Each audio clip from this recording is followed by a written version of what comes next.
Hey comrades, hope everyone's doing great. We're here to talk about another Dazzler arc. This one's pretty short though. It consists of Dazzler number 8, which is a direct follow-on from Dazzler number 7, as well as a Marvel team-up, or like a Spider-Man team-up or something.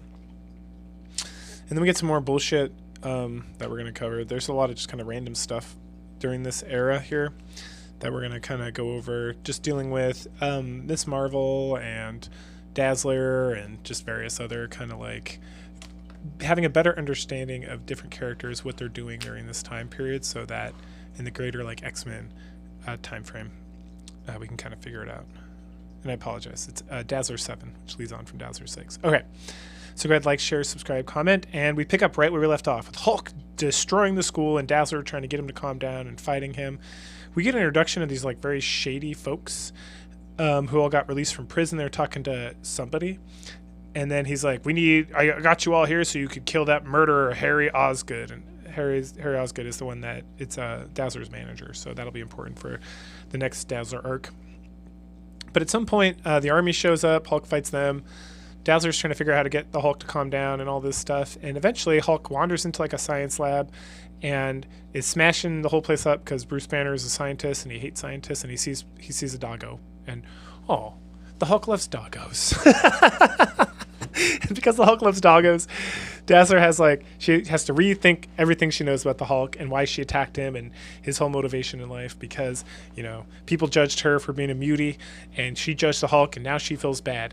And so then she tries to help the Hulk by some soldiers show up and she hits them with light, and then she talks to Hulk and stands up to him and he's like, I'm gonna smash you good. And she's like, I deserve it, Hulk, go ahead. And he's like, no, listen, I'm a monster, I'm really gonna smash you good. And she's like, I know. And Hulk's like, I'm gonna crush you. And she's like, yes, I'm very terrified. And he's like, I don't want to do it anymore, girl is stupid. That's literally what he says. And then Dazzler uses her light magic, only this time she does like a soothing light show, and that calms the Hulk down enough so that he becomes Bruce Banner. And then she kind of explains everything that's going on. She helps him escape by putting him in like the music stuff that they carried in, remember?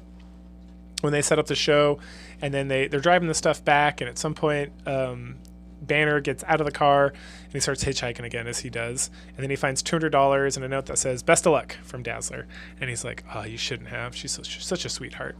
Meanwhile, Allison Blair is heading back home, and again she has no food in her pantry, and she's like, oh, I'm gonna call my super rich doctor friend and have him take me out. And so she calls and gets that see you next Tuesday secretary that wants to bang the doctor, and she's like, he's in surgery, he can't talk to you right now. And she's like, no. And the doctor comes over and he's like, hey, I'm waiting for a call from Allison.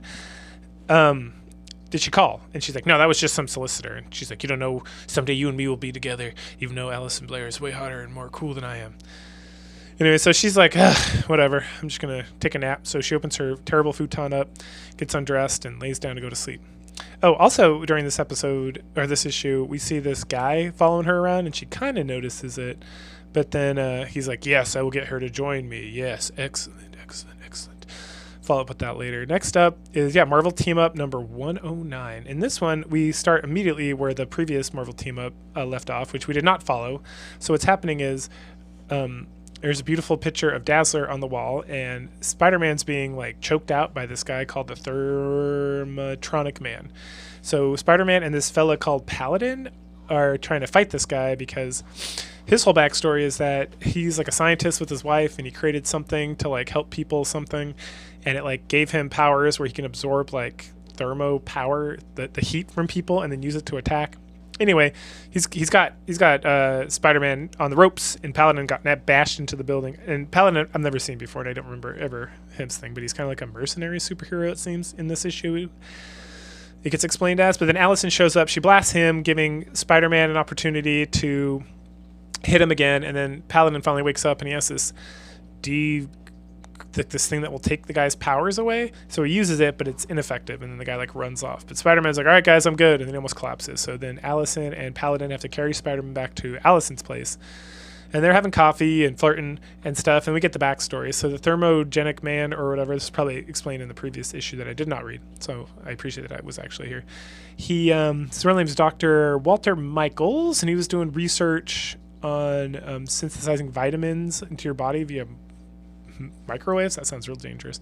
Anyway, Paladin tossed Spider-Man like his little deconfiguration device, the nullifier, that's what he calls it. And then he takes off. And then Allison takes care of Spider-Man, he's like, no, I'm good, I'll head home. And then he almost falls out the window. And she's like, you need to lay down and take a nap, hippopotamus. Meanwhile, the thermogenic man finds a cult in the ground, like a rich people's cult. And he's like, you will worship me, I am your god. And they're like, okie dokie. Lord, give me strength.